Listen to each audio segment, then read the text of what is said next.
नमस्कार मित्रों, जैसा कि आज 1 फरवरी 2023 को बीए फर्स्ट सेमेस्टर एग्जामिनेशन 2022-23 के अंतर्गत दीनदयाल उपाध्याय गोरखपुर विश्वविद्यालय गोरखपुर के पॉलिटिकल साइंस राजनीति विज्ञान का सेकंड पेपर, जिसका कोड था POL 102, पेपर का नाम था Indian national movement and constitution of India, 2+0 credit का था। CBCS मोड में जो परीक्षा इन टर्म की हुई है। पेपर ID था 83418341। आइए इसके आंसर की को देखें। पहला प्रश्न आपसे पूछा गया था, कौन ब्रिटिश इंडियन एसोसिएशन से संबद्ध थे? तो जो चारों ऑप्शन दिया हुआ है वह चारों ऑप्शन ही इसका गलत दिया हुआ है, क्योंकि राधाकांत देव की अध्यक्षता संस्थापक थे और जो नाम थे इसमें से नहीं है। तो इसका पहले का सही उत्तर जो होगा वह कॉमन आंसर यूनिवर्सिटी द्वारा दिया जाएगा। सभी को जनरल मार्किंग किया जाएगा या तो प्रश्न हटा दिया जाएगा। अब देखिए क्या निर्णय विश्वविद्यालय को लेना है। आइए अगले प्रश्न को देखें। दूसरा प्रश्न पूछा गया था, स्वदेशी आंदोलन सर्वप्रथम कब आरंभ हुआ? तो इस प्रश्न का सही उत्तर होगा ऑप्शन ए, सन 1905 में बंगाल विभाजन के परिणाम स्वरूप स्वदेशी आंदोलन आरंभ हुआ था। तो ये ऑप्शन सही है। तीसरा प्रश्न पूछा गया था, स्वराज्य मेरा जन्मसिद्ध अधिकार है और मैं इसे लेकर रहूँगा, यह कथन किसका है? तो यह प्रश्न बड़ा ही साधारण प्रश्न है, बार बार परीक्षाओं में पूछा जाता है। इसका सही उत्तर होगा ऑप्शन बी, बाल गंगाधर तिलक। प्रश्न संख्या तीसरा पूछा गया था आपसे। चौथा प्रश्न पूछा गया था कि भारतीय राष्ट्रवाद की प्रथम अभिव्यक्ति है। तो इसका जो सही उत्तर जो होगा, कुछ लोग ए पे कहीं कहीं डाउट हो रहा है, फिर बी पे, तो इसका सही उत्तर ऑप्शन बी होगा 1905 का बंगाल विभाजन। क्योंकि यदि 1857 ईस्वी का प्रथम स्वतंत्रता संग्राम में राष्ट्र की अगर थोड़ी भी संकल्पना रहती तो शायद भारत 1857 में ही आज़ाद हो जाता। भारतीय राष्ट्रवाद की प्रथम अभिव्यक्ति जो देखने को मिलती है 1905 में, जब बंगाल विभाजन हुआ, कर्जन ने हिंदू और मुसलमानों में फूट डालने का प्रयास किया। तो वहाँ पर हम देखें कि गंगा जमुनी संस्कृत तहजीब की बात आई और यानी पहली बार भारत में राष्ट्रीयता की जो झलक देखने को मिलती है वह 1905 के बंगाल विभाजन के बाद स्वदेशी आंदोलन के रूप में देखने को मिलती है। तो चौथे का सही उत्तर ऑप्शन बी होगा। आइए अगले प्रश्न को देखें। प्रश्न संख्या 5 पूछा गया था, ब्रिटिश भारत की राजधानी कोलकाता से कोलकाता के स्थान पर दिल्ली कब बनाई गई? सही उत्तर है ऑप्शन डी, 1911 में। प्रश्न संख्या 6 पूछा गया था कि निम्नलिखित में से कौन सा घटनाक्रम सही है? तो इस प्रश्न का सही उत्तर है ऑप्शन बी, 4132। यानी स्वदेशी आंदोलन 1905 ईस्वी में हुआ था। दूसरा जो है पहला यानी कि असहयोग आंदोलन 1920 ईस्वी में हुआ था।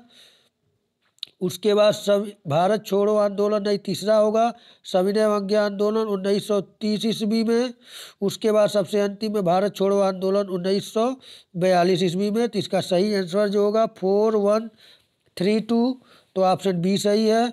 आइए अगले प्रश्न को देखें। प्रश्न संख्या 7वां पूछा गया था, भारतीय राष्ट्रीय कांग्रेस का प्रसिद्ध लाहौर अधिवेशन कब हुआ? सही उत्तर है ऑप्शन बी, 1929 ईस्वी में। प्रश्न संख्या 8 पूछा गया था, सीमांत गांधी किसे कहा जाता है? सही उत्तर है ऑप्शन डी, खान अब्दुल गफ्फार खां को सीमांत गांधी के नाम से भी जाना जाता है। प्रश्न संख्या 9 पूछा गया था, संविधान सभा की प्रारूप समिति का अध्यक्ष कौन था? तो इस प्रश्न का सही उत्तर है option B, doctor Bhimrao Ambedkar. प्रश्न संख्या 10 पूछा गया था, संविधान की प्रस्तावना में किस संशोधन द्वारा समाजवादी, धर्मनिरपेक्ष तथा अखंडता शब्द जोड़े गए? तो इस प्रश्न का सही उत्तर है ऑप्शन ए, 42वां संशोधन। प्रश्न संख्या 11 पूछा गया था, भारत का संविधान है। तो इस प्रश्न का सही उत्तर है ऑप्शन सी, एकात्मक की ओर झुका हुआ संघात्मक। प्रश्न संख्या 12 पूछा गया था कि संविधान में दिए गए अधिकारों को मूल अधिकार कहते हैं क्योंकि उन्हें न्यायालय द्वारा लागू और रक्षा की जा सकती है। तो 12 का सही उत्तर है ऑप्शन ए। प्रश्न संख्या 13 पूछा गया था नागरिकता प्राप्त करने के लिए शर्तें निर्धारित करने वाला सक्षम निकाय कौन सा है? तो इसका सही उत्तर है ऑप्शन सी संसद। प्रश्न संख्या 14 पूछा गया था राज्य के नीति निदेशक तत्व हैं। इस प्रश्न का सही उत्तर है ऑप्शन सी राज्य के लिए रचनात्मक आज्ञाएं।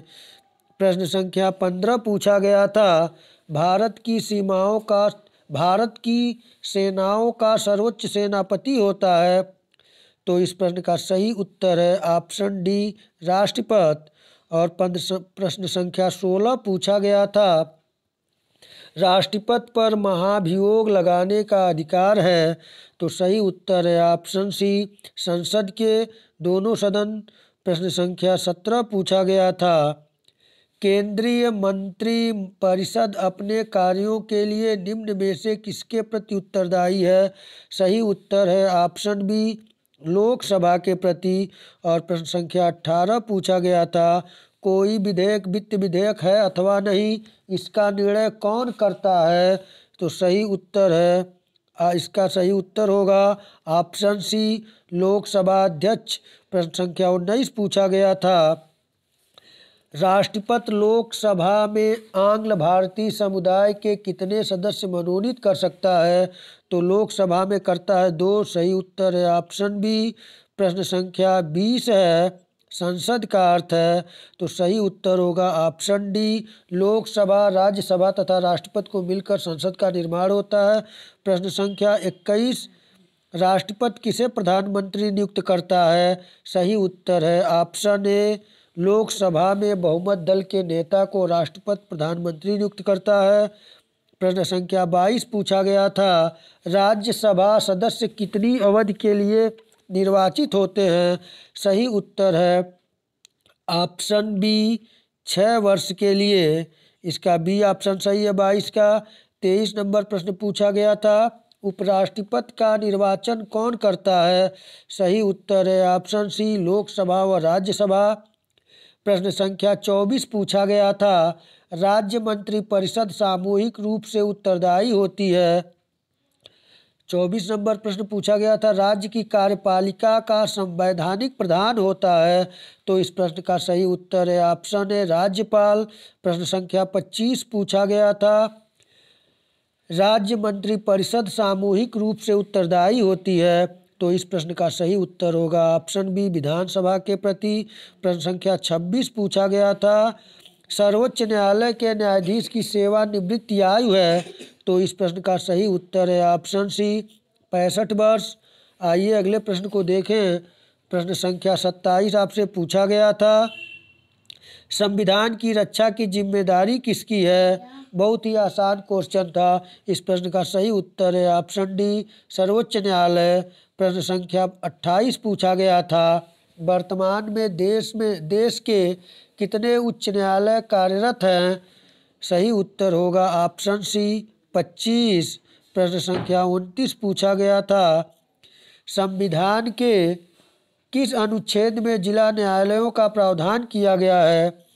तो इस प्रश्न का जो सही उत्तर होगा वह डाउट में है क्योंकि इसमें जो सोर्स मिल रहे हैं उसमें 235 अनुच्छेद की बात हो रही है और यहाँ पे आपका 214, 216, 218, 220 दिया है। तो देखिए विश्वविद्यालय क्या सबको सामान्य नंबर देता है। तो इसका सही 29 का प्रश्न बिल का उत्तर नहीं सही क्लियर हो रहा है। ऑप्शन चारों गलत नज़र आ रहे हैं। तो इसको देखिए क्या सही माना जाता है विश्वविद्यालय द्वारा। आइए अगले प्रश्न को देखें। प्रश्न संख्या 30 पूछा गया था उच्चतम न्यायालय का न्यायाधीश पदच्युत किया जा सकता है? सही उत्तर है ऑप्शन डी संसद के प्रस्ताव पर राष्ट्रपति द्वारा। प्रश्न संख्या 31 पूछा गया था, राज्यपाल राज्य विधान परिषद में कितने सदस्यों को मनोनीत कर सकता है? इस प्रश्न का सही उत्तर होगा ऑप्शन डी 1/6। और प्रश्न संख्या 32 पूछा गया था, उच्च न्यायालय में न्यायाधीशों की नियुक्ति किसकी सलाह पर की जाती है? तो इस प्रश्न का सही उत्तर है ऑप्शन ए भारत के मुख्य न्यायाधीश। प्रश्न संख्या 33 पूछा गया था, उत्तर प्रदेश में प्रथम विशेष महिला अदालत का गठन किया गया। इस प्रश्न का उत्तर क्लियर नहीं मिल रहा है। अब देखिए, इस प्रश्न का अगर उत्तर आपको मिलता है तो आप कमेंट के माध्यम से हमें बताएं। हमें जैसे प्राप्त होगा मैं कमेंट के माध्यम से आपके बता दूंगा। आइए अगले प्रश्न को देखें। प्रश्न संख्या 34 पूछा गया था, केंद्र और राज्य की व्यवस्थापिका दोनों किस पर विधि बना सकती है?